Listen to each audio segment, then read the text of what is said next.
What we are going to follow began in the was referred committee, which amendment, and which passed further amendments.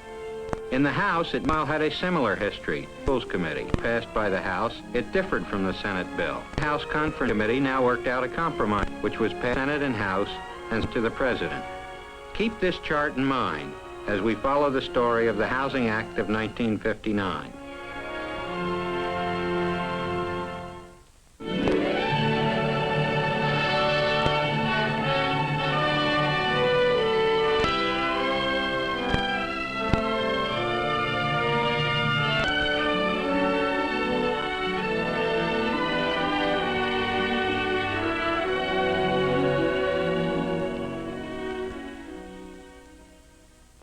In January of 1959, as I headed for Washington for the first session of the 86th Congress, my mind was on housing.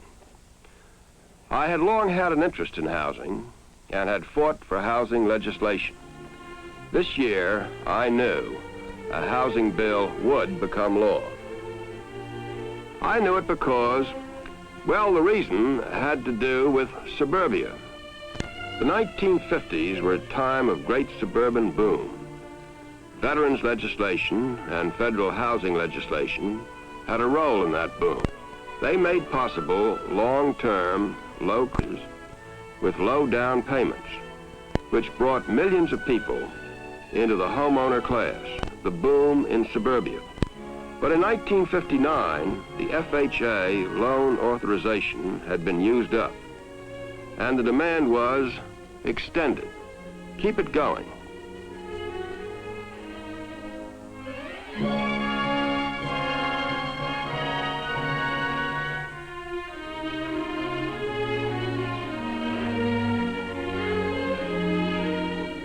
Prospective homeowners, real estate people, and mortgage bankers were all saying, keep it going.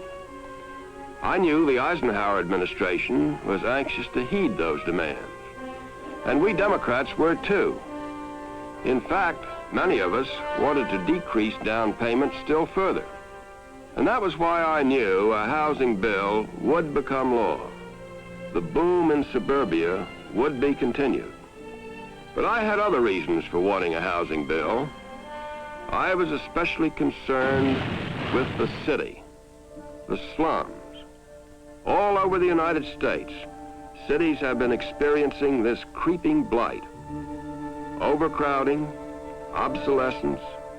Housing experts have told us that a fifth of our homes are, by current standards, unfit for habitation. Over the decades, we are not gaining on this problem.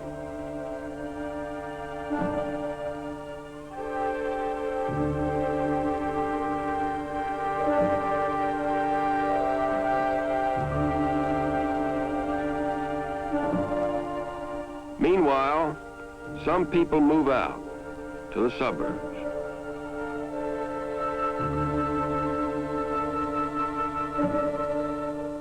Many who stay do so because they can't afford to move.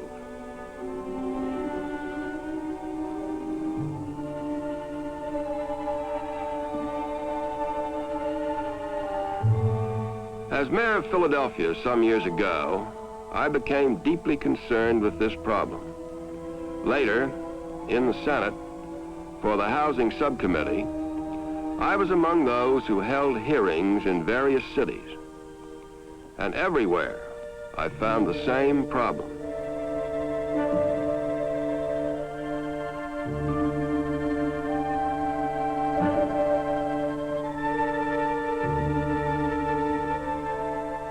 Near the heart of the city, cancerous slums.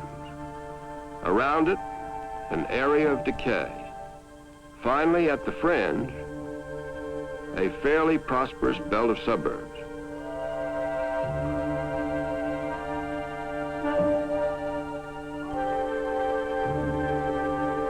This belt was inhabited to a large extent by people who worked in the city, but most of them, for perfectly human reasons, were not inclined to think of the city's problem as their problem.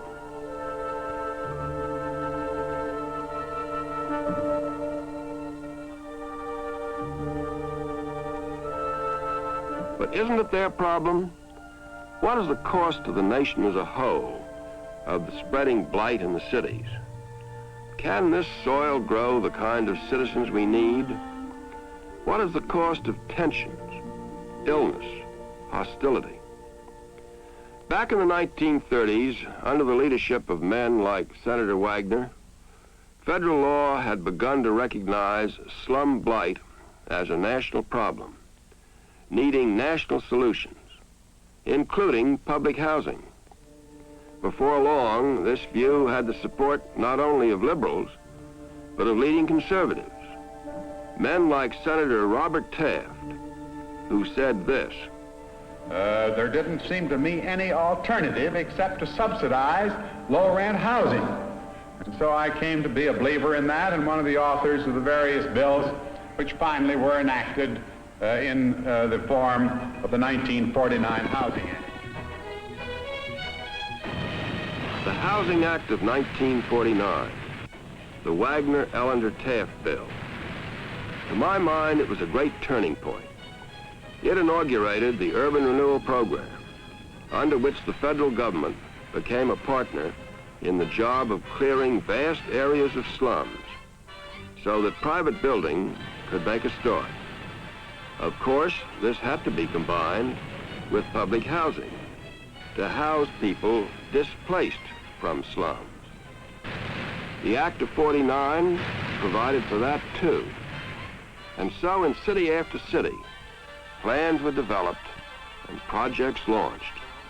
We began to see daylight. Under urban renewal, the city buys up slum property and clears it. Then it turns it over to private builders for new construction under an overall plan satisfying the public interest. 2/3 of the city's loss in acquiring and clearing the land is reimbursed by the federal government. Senator Taft, co-author of that bill, was a candidate for the Republican nomination for president in 1952. Many looked on him as Mr. Republican, but he was considered too conservative, and General Eisenhower won the nomination and the election. In the following years, a number of federal programs were curtailed on grounds of economy. On this ground, a Democratic housing bill of 1958 was beaten in the House. But in the congressional elections that year, Democrats in all parts of the country won victories. Senate and House now had strong Democratic majorities. We seemed to have a mandate. And that is why, as I arrived in Washington for the first session of the 86th Congress, my mind was on housing. I was optimistic now. Urban renewal and public housing, this time, they would have their day.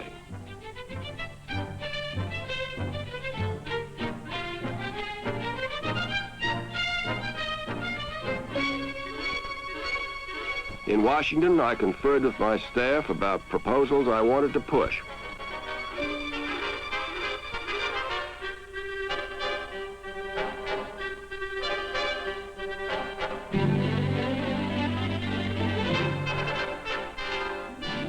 As soon as possible, I had a talk with Senator Sparkman of Alabama, chairman of the subcommittee on housing. I wanted to know his plans. Well, Joe, it seems that we must have an omnibus bill. That's obvious. If we have a public housing bill separately, it'll run into a veto. If we try to put through a good urban renewal program, he'll veto that. So I think the only thing for us to do is to wrap it up in one package along with the extension of the FHA authorization. The president wants that, wants it badly, and I don't believe he'll veto a bill that has that in it. Yes, I agree with that, John. I think that's right. Well, what I plan to do, Joe, is to introduce practically the same bill that passed the Senate last year, the omnibus bill. It was a very good bill, and I believe we can get it through without any difficulty, and I don't believe the president will veto it. Well, I don't think he will either, but I'd hope we'd get something more in for urban renewal and public housing, and also for college housing loans. They're badly needed, too. Well, so would I. And by the way, you recall that in last year's bill, we did have college housing, and certainly we'd take whatever fund was necessary to take care of the program. We could make a good bill out of it, and by stepping that up, if you want to public housing and increased urban renewal, why don't you introduce your own bill? Well, if it's all right with you, I think that's what I'll do, because I don't think the present rate at urban renewal is nearly high enough to meet the need. So if it's all right with you, that's what I think I'll do. Oh, certainly it's all right. Go ahead and do it, and we'll see what we can do with it. Okay.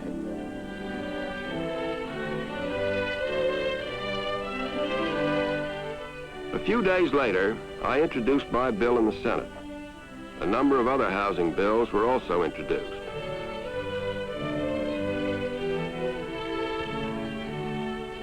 Following the usual procedure, they were referred for consideration to the Banking and Currency Committee of the Senate.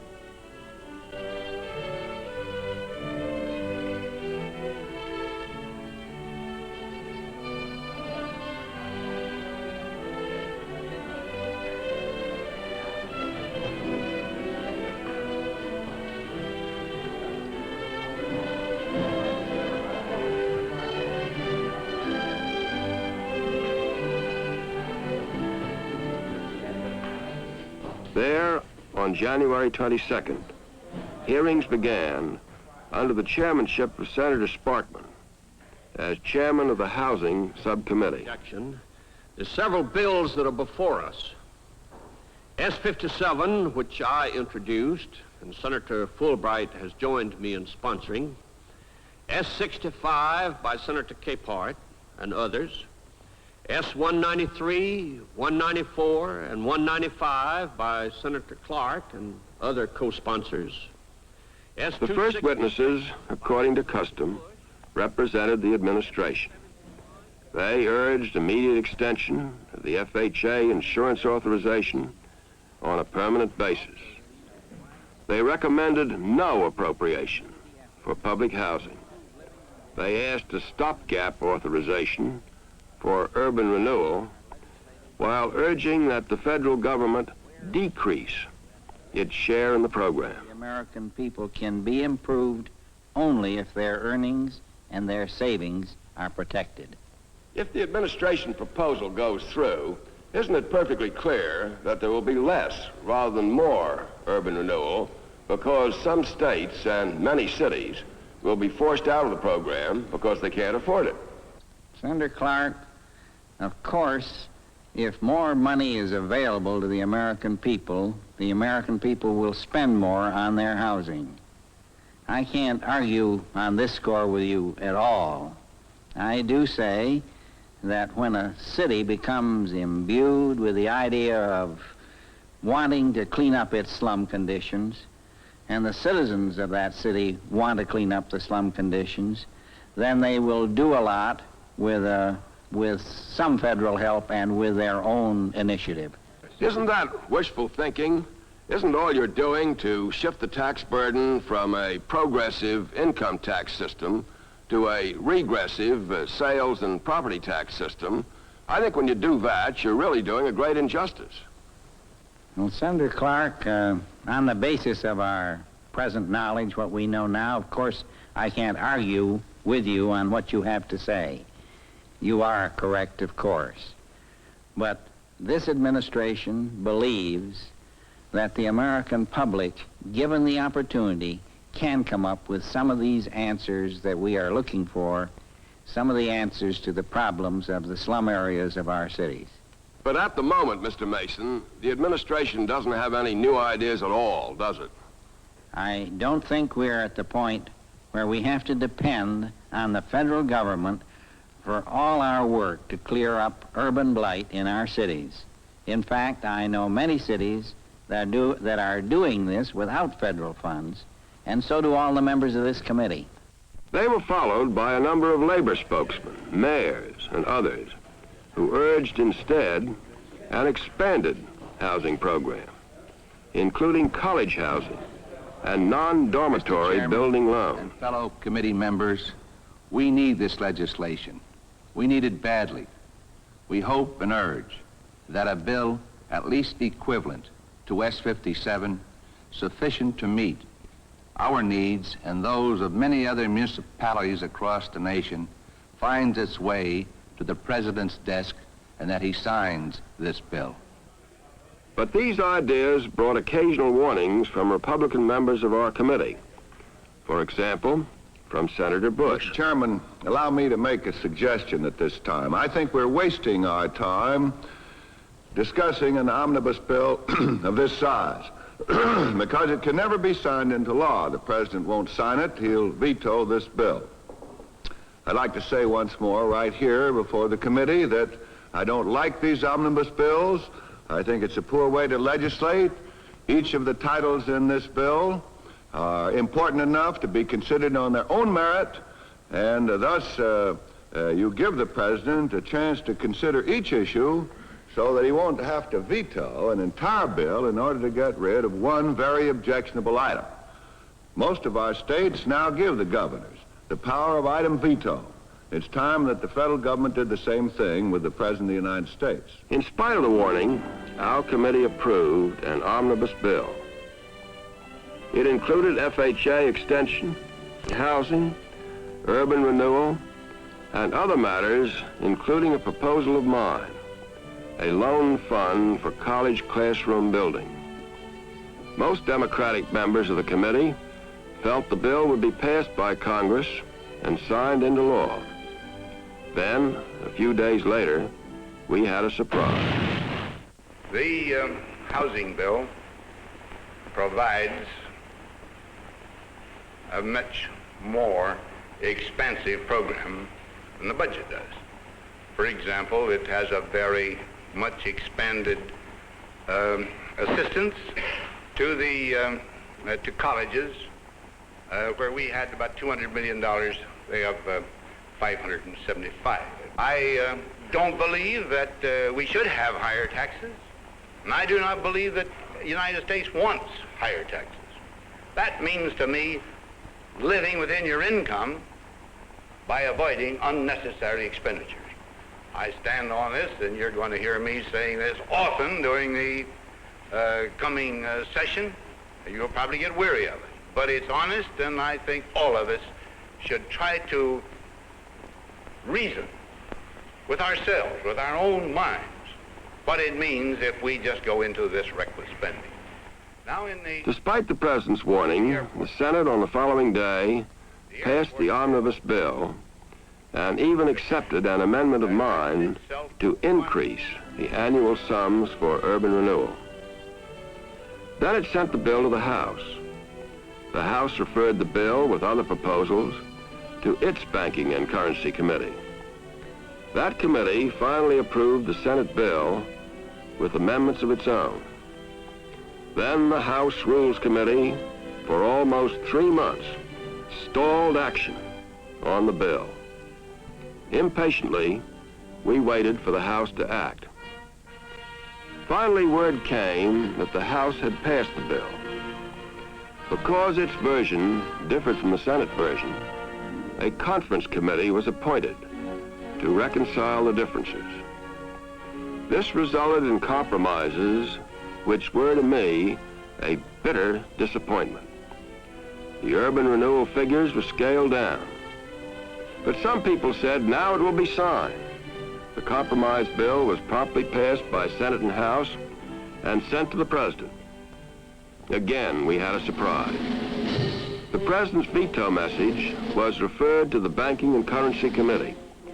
In an unusual move, hearings on the message were scheduled by the Housing Subcommittee.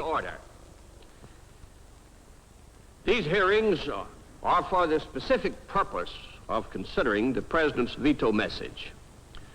Personally, I was shocked and bewildered by the tone and the substance of the President's message.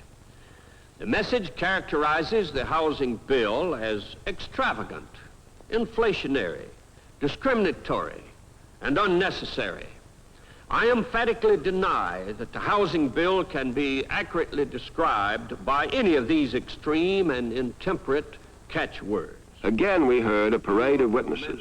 current demands on the federal government, many of an emergency nature, the administration does not feel that any new public housing units should be authorized at this time. It is inconceivable to me, in this, the richest nation in the world, that we cannot afford to eliminate our slums completely and to begin the job now. We mayors ask you to approve a program of $600 million a year for 10 years. Our surveys and our own direct knowledge and observation of the size of the problem in our cities indicates to us this full sum is required. In the light of the 1960 budget allocations, at least on the domestic level, our requests are not unreasonable. The resources of our nation are not so meager that we need put up with even one slum-dwelling unit. I urge you, Mr. Chairman, that we and all of us raise our sights. The question was, should an attempt be made to override the veto? Could such a move succeed? Could a 2/3 vote be obtained? Could the doubtful votes be won? In midsummer, on July 31st, a rather desperate device was tried. Let the committee come to order. Before calling today's witnesses, let me say that arrangements have been made for the subcommittee to hear a recording of what was probably the last major speech made by Senator Robert A. Taft, co-author of the Housing Act of 1949, and one who sincerely believed in the national policy of a decent home in a suitable living environment for every American family. Unfortunately, the years which have transpired since Senator Taft expressed those views have shown little evidence that this administration shares his views. I respectfully request that members of the committee and those in the hearing room be most attentive to his words. I think we felt very clearly after those hearings that it was a field in which private industry, no matter what they said, could not successfully operate. You finally get down to the point where people have so little money to pay that the money they pay their landlords can't even keep up those houses in repair. There didn't seem to me any alternative except to subsidize low-rent housing. And so I came to be a believer in that and one of the authors of the various bills which finally were enacted in the form of the 1949 Housing Act. On August 12th, after some indecision, the Senate committee decided to recommend overriding the president's veto. In the Senate, the attempt failed by 9 votes. So the bill was scaled down further to meet some of the president's objections. The revised bill was passed by Senate and House and once more sent to the White House. Again, the president used his veto. The president now urged Congress to abandon the omnibus bill idea and instead to enact a separate FHA extension without delay. We stuck to the omnibus bill. This time, in the last week of the session, our committee removed the appropriation for college classroom building loans and made a few other changes. Again, Senate and House passed the bill. This time, the president signed it. So a housing bill was passed. It wasn't what I wanted. It had some public housing and some funds for urban renewal. Not what I had hoped for. Still, it was worth having. But the new FHA authorization had a ceiling on it. That meant that in about a year, when this amount was used up, there would have to be another housing bill for the sake of suburbia. So we would be able to try again with another omnibus bill. In the spring of 1960, hearings began on various new bills. Now we could start again for urban renewal, public housing, college housing. For the purpose of considering legislation for a 1960 Housing Act. There are a great number of bills that have been introduced. We intend to hold hearings on all of them and to consider them in the course of these hearings.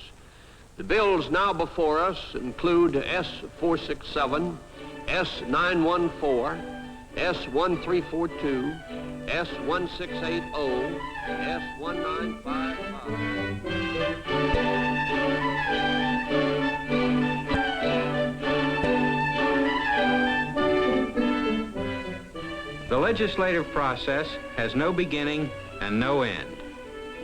It originates in the needs and desires of the American people, expressed through elected officials and interest groups.